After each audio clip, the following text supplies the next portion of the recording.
Hi ladies and gentlemen, welcome again. This is the second of our series in our conversation with ambassadors for this semester, and we are very, very happy to have Ambassador Cockx from the Kingdom of Belgium. Now Belgium and Singapore of course share many things in common, from anxieties about bigger nations surrounding us to how to make more money.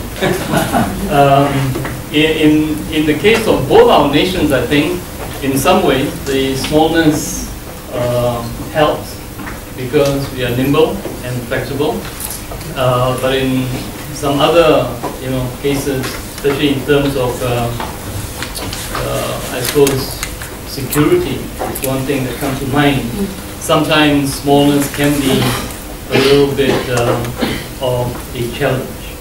But I'm not here to speak about certainly the Kingdom of Belgium, except that every time the King's birthday comes around, some of us are very privileged to be invited to this wonderful gathering where we meet old friends, exchange notes, and imbibe of some of the very best of Belgian beer, which the Belgians will tell us is probably the best in the world, regardless of what anybody else says, right?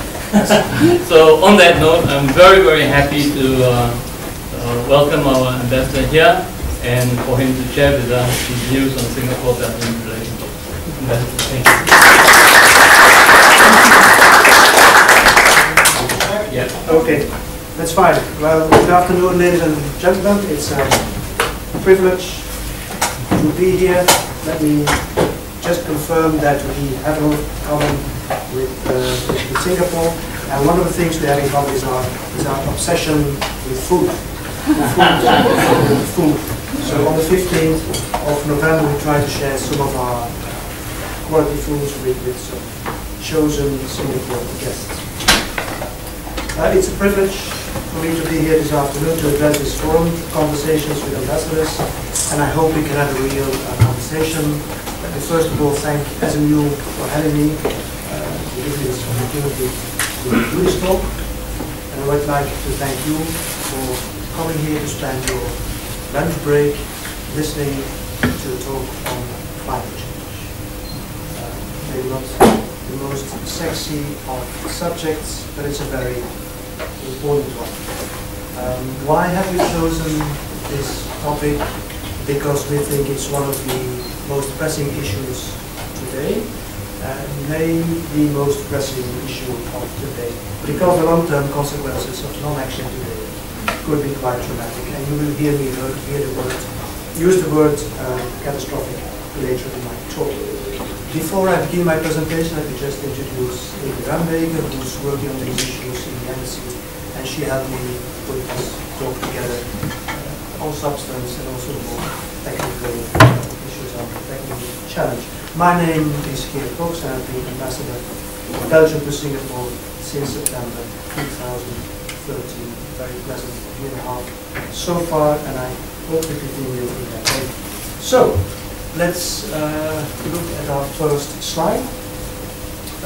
We call it a tale of two cities, or 2 degrees, pun intended, a climate journey. 2 degrees is the limit of warming the international community has put for the next centuries. And I'll get into a bit deeper into that in a moment. A tale of 2 cities, and you see the 2 cities on your screen. The first on the left, some of you might have recognized it, is Kyoto. The other is Paris. Why Kyoto and Paris? Kyoto in 1997. December 1997 was the place for the signing of the Kyoto Protocol, the first international binding agreement to reduce greenhouse gas emissions. And I want to take you on a journey from Kyoto to Paris, where by the end of this year, if all goes well, we should have a new successor agreement for climate change. And along the way, I would like to show you how our countries, Belgium and Singapore, are affected by climate change and how they can contribute, they are contributing to the combating of the phenomenon. This is also, being a diplomat, is also the story of a diplomatic negotiations process. I'm more versed in those things, the give and take of negotiations, than in the whole technical aspects. So we address the former more than the latter. Let me first describe the challenge we are facing. And I wanted to start this talk with something dramatic. This is a doomsday clock. Maybe some of you will recognize it. And it's been put at the beginning of this year at 3 minutes to 12. Previously it was 5 minutes to 12. And the reason for putting it 2 minutes, moving 2 minutes further, was because, to a large extent, of climate change. And I will quote from the report: despite mostly positive developments, current efforts are entirely insufficient to protect the world from potential catastrophe. The word catastrophe is not promised. You probably heard or read that 2014 was the warmest year on record. This was one-off occasion. The 14 of the 15 hottest years on record have all occurred in this century.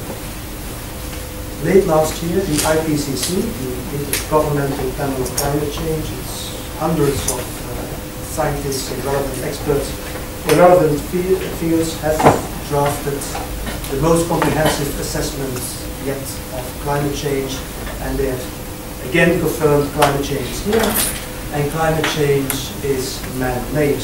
Or in the jargon, there is a 95% certainty that man-made emissions have been the dominant cause of observed warming since the mid-20th century. That's scientific talk for saying we are responsible. At the same time, the panel showed us that we have the means to limit climate change. All we need is the leadership and the will to act. In that respect, the next 15 years will be crucial. We brought a slide to illustrate a bit what awaits us. On the horizontal axis, you see the increase in temperatures. On the vertical axis, we have several fields where impact will be felt. At this moment, we are, compared to pre-industrial levels, we are at 0.85 degrees rise in temperatures. 2 degrees, as I said, in the internationally agreed limit where we level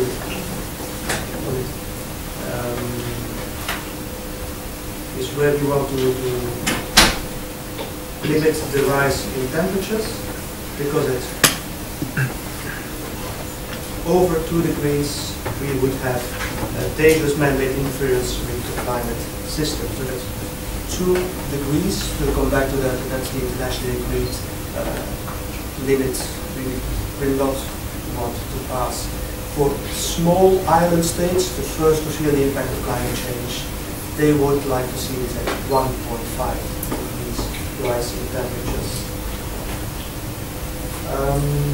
According to some, and I quote the International Energy Agency, we are on course, if nothing changes, for a 3.6 increase, and that's the level where it becomes impossible to avoid dangers and possibly early effects of climate change, such as climate glaciers, rising sea levels, etc. And it can get even worse according to the IPCC. We can get anywhere from 3 and 5 degrees. So what does that mean? Early effects, ecosystem, coral reefs might be irreversibly damaged. Food, initially some mixed consequences. You might have rising yields in some places. We even have now commercially viable wine production in Belgium, where we are traditionally a beer country for climate reasons. It was impossible centuries ago to have wine growing in Belgium. But over time, this will have bad consequences, very bad consequences in other places. Also extreme weather, we've seen this, and I will come back to this in Belgium, in Singapore, where there are more extreme cases of extreme weather. Over longer periods, there will be water scarcity, and also we will see even further down the road rise of the sea level, which might threaten major cities.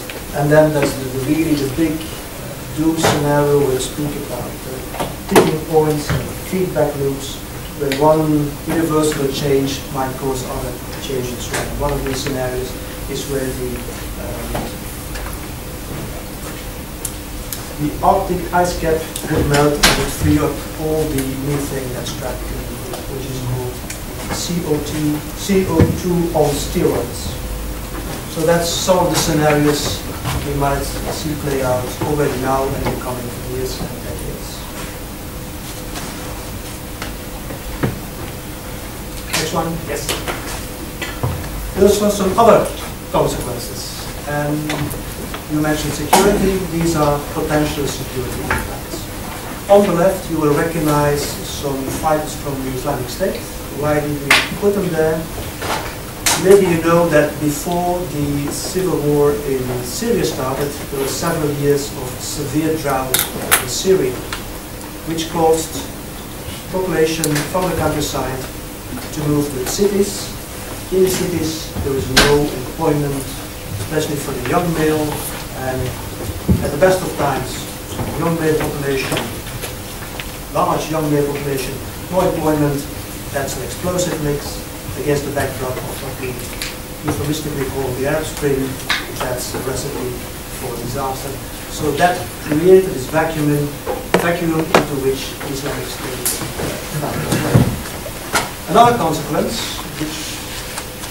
with which we are confronted in Europe, is the so-called climate refugees. You've probably heard or read that, especially from the Sahel region in North Africa, because of drought, because of desertification, people take the long and dangerous journey to Europe. And some, like this guy, end up on our sunny beaches. Others, unfortunately, don't make it. I read that only yesterday, 2,000 people were saved on the boat, coming from Libya, I think, on the boat to Europe. So that's something that might grow even in the future.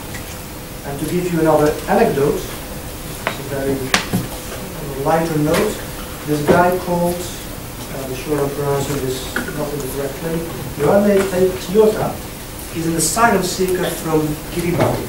I suppose you pronounce it Kiribati, who's now in New Zealand. He arrived there a couple of years ago, and he's claiming a status as a refugee, a climate refugee. So in the unlikely case that he makes it, he will be the first of his kind to have his status as a climate refugee. Right, let's move to Belgium and Singapore. You might recognize this. This is water growth. As I said, the weather might change. We will have more extreme weather events, like heavy downpours, and this might become more frequent in the future.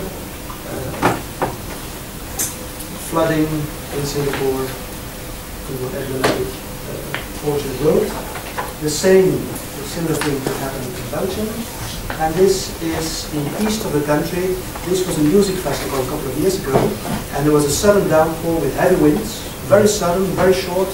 The tent came down, the poles came down, and about 5 people died in the process. Luckily not my son, who went to his first music festival ever, never like that. So this might happen more in the future. That's already happening now and might be more frequent in the future. Little more medium term, long term is the rising of the sea level. Some scenarios. Those would be interesting to look at the more high-end projections. We have about 80 centimeters of rise of the sea level. What would that do with Belgium and Singapore? First, have a look at Singapore. Singapore, as you know, 20% of your land is reclaimed. About 30% is less than 5 meters above sea level, and some strategic points, such as the central business district, the airport, parts of the port, are only 2 meters above sea level. We have to put this by 2100. I have to put this in perspective. Over the past 15 years, the sea level has risen on an average of 3 millimeters. But as temperatures rise, this might become more severe. We have done the same exercise for Belgium.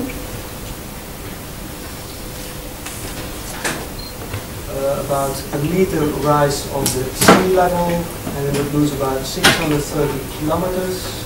We have less reclaimed land, but as you can see, Holland, to the north of Belgium, Rotterdam, Amsterdam, there's a lot of reclaimed land behind the dikes, and they would really suffer the impact. In our case, for those who are nostalgic, for the golden age of Bruges as a seaport now, it may be coming back to us. So that's what could happen with the rise. And other consequences, possibly more indirect, I will not go into those at this juncture.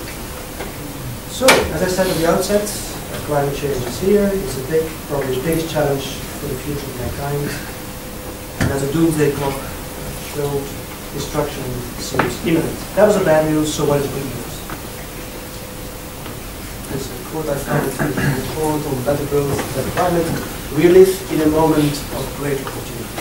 Or as Winston Churchill would say, never let a good crisis go to waste. In the report, it is stated that low carbon and climate resilient growth is possible, that the capital for the necessary investment is available, and that the potential for innovation is vast. There's a vast body of literature on this subject. I will not go deeper into it. I would rather focus on the international multilateral negotiation process. But let me just state here that a business case can be made for greener. Now at this stage, let's point some fingers. So it's nice to do finger pointing.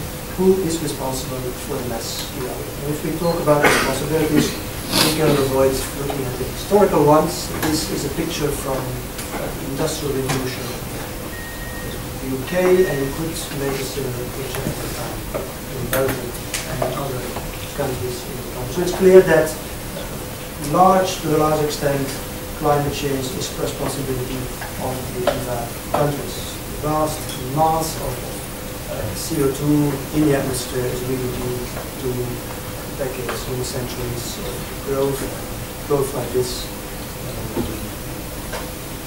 in the Western developed countries. As you know, in the 1960s we had a phenomenon of smoke in London, the combination of smoke and fog. That has disappeared, but